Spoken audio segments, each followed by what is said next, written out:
শুভ দুপুর বন্ধুরা। আজকে আমি রান্না করব চিকেন কষা। তো চিকেন ধুয়ে রেখে দিয়েছি। এখানে দেখো আমি গ্যাসের ওপর প্যান চাপিয়ে দিয়েছি, আর কিছু গোটা গরম মশলা আমি শুকনো খোলে প্রথমে ভেজে নেব। আঁচটা হালকাই রেখেছি। মাংসটা আমি একটু ম্যারিনেট করব। তো চলো স্টার্ট করি। কি কি দিয়ে ম্যারিনেট করছি দেখতে থাকো। 4-5টা ছোটো এলাচ, 5-6টা লবঙ্গ, একটা স্টার এনিস, একটুখানি জয়িত্রী, আর 3-4টে এই যে দেখো দারচিনি। একটু শুকনো খোলায় আমি এটাকে ভেজে নিচ্ছি হালকা আঁচে, নাহলে পুড়ে যাবে মশলাটা। আর ইতিমধ্যে আমি এখানে মাংসটা ধুয়ে ম্যারিনেশনের জন্য সমস্ত ইনগ্রিডিয়েন্টস দিয়ে দিয়েছি। তো এখানে আমি কি কি দিয়েছি বলে দিই। এতে আমি দিয়েছি টক দই, শুকনো লঙ্কার গুঁড়ো, কাশ্মীরি রেড চিলি, যেটা আমি শুকনো লঙ্কার গুঁড়ো ঝালটা ইউজ করি না, কারণ ওটা খুব ঝাল হয়ে যায়, আমার হাজব্যান্ড খেতে পারে না। ধনে গুঁড়ো, জিরে গুঁড়ো, অল্প একটু গরম মশলার গুঁড়ো, নুন আর হলুদ গুঁড়ো আমি এখানে দিয়ে দিয়েছি। এবার আমি মাংসটাকে ম্যারিনেট করে নেব। মাংসটা আমি ম্যারিনেট করে দিয়েছি, এটাকে এবার একটু রেখে দেবো 8 ঘন্টা মতো। 8 ঘন্টা মনে হয় না আমার কাছে সময় হবে, তো যাই হোক যতক্ষণ পারি রেখে দেবো। 8 ঘন্টা 1 ঘন্টা রেখে দিলে খুবই ভালো হয়। এটা থাক। আর এখানে দেখো আমি মিক্সার গ্রাইন্ডারে একটু মশলা করে নিয়েছি। এতে আছে আদা, রসুন, একটা টমেটো আর গ্রিন চিলি। এটা আমি পেস্ট করে এখানে রেখে দিয়েছি। এবার মশলাগুলো ভাজা হয়ে গেছে, তো দেখতে থাকো আগে আমি কি করি। এবার এর ওপরেই আমি সর্ষের তেলটা ঢেলে দেবো। ফ্লেমটা হাই করে দিয়েছি।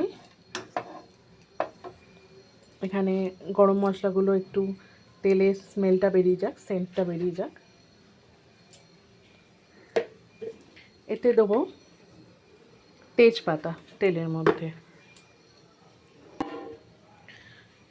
গরম মশলাটা প্রায় মিনিট খানেক লো ফ্লেমে একটুখানি ফ্রাই মতো করে নিয়েছি।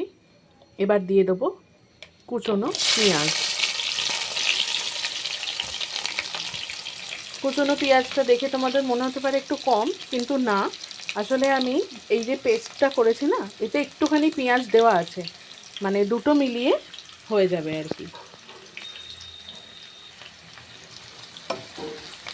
পেঁয়াজটা একটু ভেজে নেব, খুব বেশি পোড়াবো না, মাংসের সাথে কষাবো, তাই জন্য পেঁয়াজটা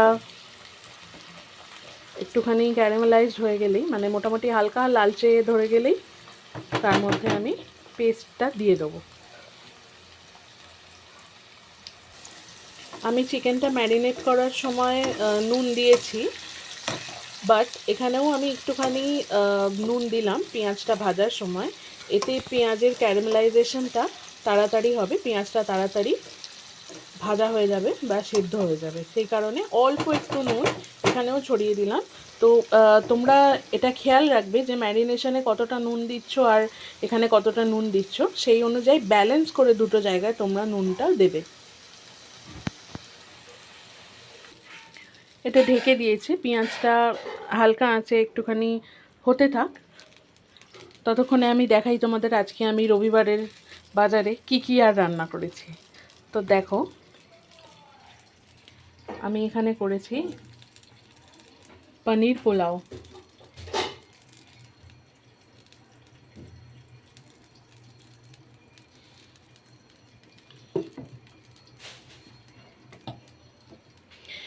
আর করেছি কাতলা মাছ ভাপা।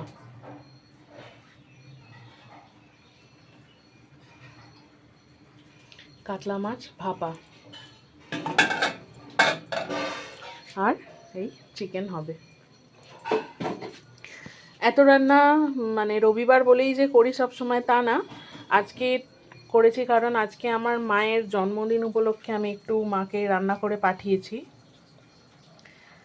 সেই কারণে অনেক রকমের রান্না করেছি। আর পায়েস করেছি, পায়েসটা রাখা আছে ফ্রিজে। আর আজকে সন্ধেবেলাও বাড়িতে একটু গেস্ট আসার কথা আছে, তো সেই জন্যই এত রান্না বান্না। পেঁয়াজটা বেশ ভালোই ভাজা হয়ে গেছে, লাল লাল হয়ে গেছে। এবার আমি দিয়ে দেবো পেস্টটা।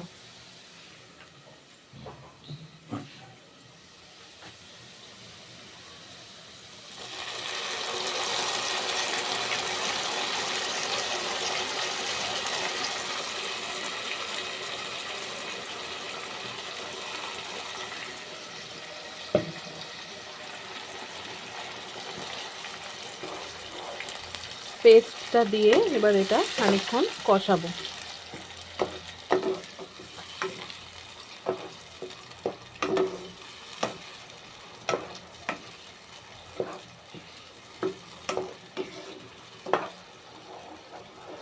আচ্ছা, মশলাপাতি আমি না এখানে কিছু দিইনি, কারণ এই যে মাংসটা ম্যারিনেট করেছি না, এর মধ্যেই সমস্ত মশলা আমি দিয়ে দিয়েছি। আর আমি এতে আলাদা করে কোনো মশলা দেবো না।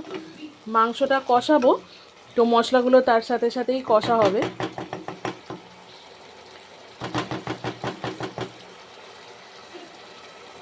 এটা একটু ঢেকে দিয়ে কষাবো। ঢেকে দিলাম।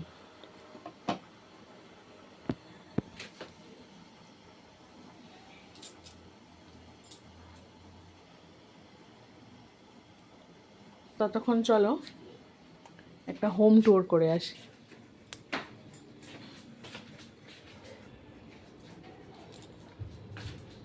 আমার ঘরের পাপোশগুলোর এই অবস্থা, একটা পাপোশও নিজের জায়গায় থাকে না। তার কারণ হচ্ছে বরফি। বরফি বদমাইশি করেছে, তাই জন্য শাস্তি পেয়েছে। ওকে আমরা কখনো বাঁধি না, বাঁধাবাঁধি এসব করি না, তাই ওর কাছে শাস্তি মানে হচ্ছে বেঁধে দেওয়া। বেঁধে দেওয়াটা একটা বিশাল বড় শাস্তি। ওকে বেঁধে দেওয়া হয়েছে গাছের সাথে। এখানে কিন্তু রোদ ফোদ কিচ্ছু নেই, ওয়েদারটা আজকে একটু ঠান্ডা ঠান্ডাই আছে, সেই কারণেই এখানে বেঁধে দেওয়া হয়েছে। নাহলে এই বারান্দাতে গ্রিলের সাথে বেঁধে দেওয়া হয়। বেশিক্ষণ না, ওকে হার্ডলি 10 মিনিটও বাঁধা থাকবে, এটাই ওর শাস্তি। বরফি,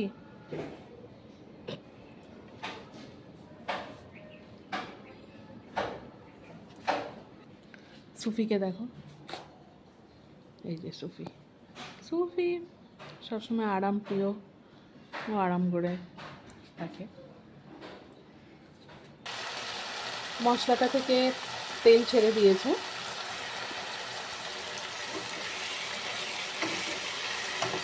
বেশ অনেকক্ষণই কষালাম, ঢাকা দিয়ে হাই লো মিডিয়াম এরম করে করে অনেকক্ষণ ধরেই কষালাম। তেলটা ছেড়ে দিয়েছে। এবার আমি চিকেনটা দিয়ে দেবো, ম্যারিনেটেড চিকেনটা এবার আমি দিয়ে দেবো। চিকেনটা দিয়ে দিয়েছি, এবার ভালো করে কষানোর পালা। আমি আলুটাও দিয়ে দিলাম, আলুটা দিয়েও একসাথে সব কিছু কষাতে থাকি। আলুর মধ্যেও তাহলে গ্রেভিটা ঢুকে যাবে, মানে স্বাদটা ঢুকে যাবে। সব কিছু দিয়ে এখন আমি কষাতে থাকবো। কষানো চলছে। আচ্ছা, আমি এর মধ্যে একটা টেস্ট এনহ্যান্সার দিয়েছি, দ্যাট ইজ পুদিনা পাতা একটু পেস্ট করে এতে আমি মিশিয়েছি। এতে টেস্টটা খুব ভালো আসে, তোমরা কোনো সময় ট্রাই করে দেখো, খুব ভালো খেতে হয়।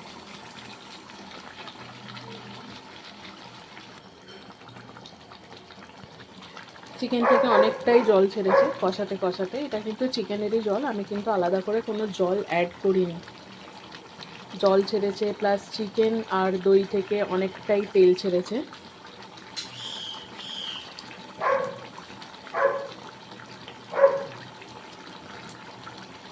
এটা আমি চিকেনের জলেই হতে দেবো, আমি এক্সট্রা কোনো জল অ্যাড করব না, তাহলে ঝোলঝোলে হয়ে যাবে। যদি তোমরা ঝোলঝোলে খেতে চাও, ভালো করে কষানো হয়ে গেলে জল অ্যাড করতে পারো, আদারওয়াইজ চিকেন থেকে আর দই থেকে যে জলটা বেরোয় সেটা দিয়েই মোটামুটি রান্না হয়ে যায়।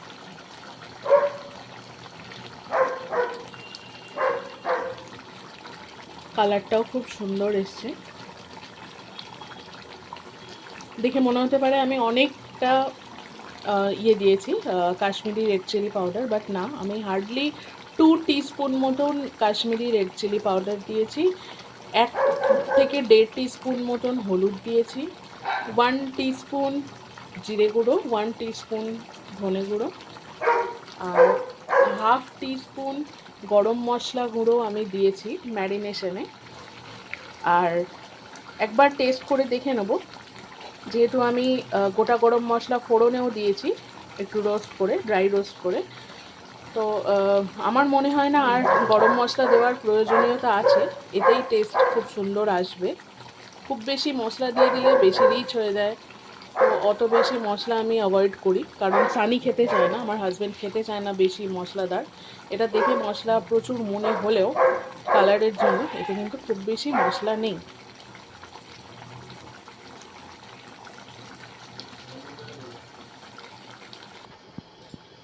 আমি একটু জল অ্যাড করলাম, আমার হাজব্যান্ড বললো একটু ঝোলঝোল করতে, তাই অল্প অল্প মোটামুটি ধরো ছোটো চা খাওয়ার কাপের 1 কাপ মতো আমি জল অ্যাড করেছি। দিয়ে এবার আর নাড়াচাড়া করব না, বসিয়ে দিলাম। এবার কভার করে মোটামুটি সব সিদ্ধ হয়ে যাওয়া পর্যন্ত কভার করে দেবো।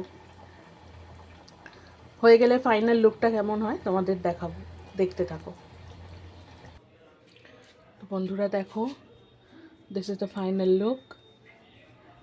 আমার রান্না হয়ে গেছে।